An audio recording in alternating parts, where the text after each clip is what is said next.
In pratica un gruppo di una decina di ragazzi si è accanita contro un ragazzino che è caduto per terra, lo hanno riempito di pugni e calci.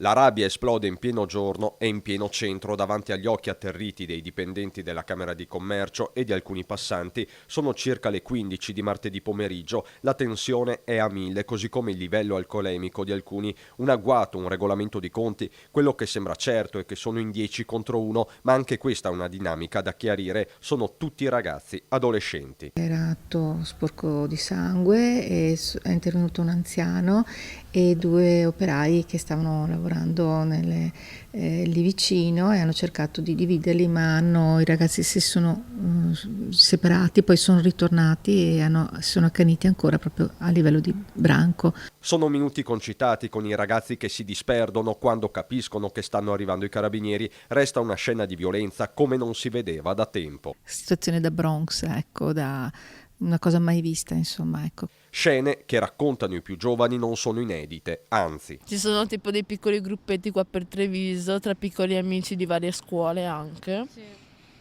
Che praticamente si trovano tutti qua, tipo a caso, con una minima provocazione, fanno vieni qua che praticamente ho questo qua da picchiare tutto quanto, e allora vedi le piccole gang si formano per andare a picchiare questa persona. Piccoli grandi regolamenti di conti e i protagonisti sono per lo più noti, di varie provenienze. Cioè sono tra i 13 dai e i 13 19 anni. ai 20, tipo, sì, dai 20 ai 13, insomma sono fratelli che tipo si guardano le spalle. L'amministrazione comunale, fa sapere il sindaco, è a conoscenza dell'episodio e sta valutando la reintroduzione nella zona delle limitazioni alla vendita dell'alcol, mentre i carabinieri stanno procedendo per rissa e visionando le telecamere.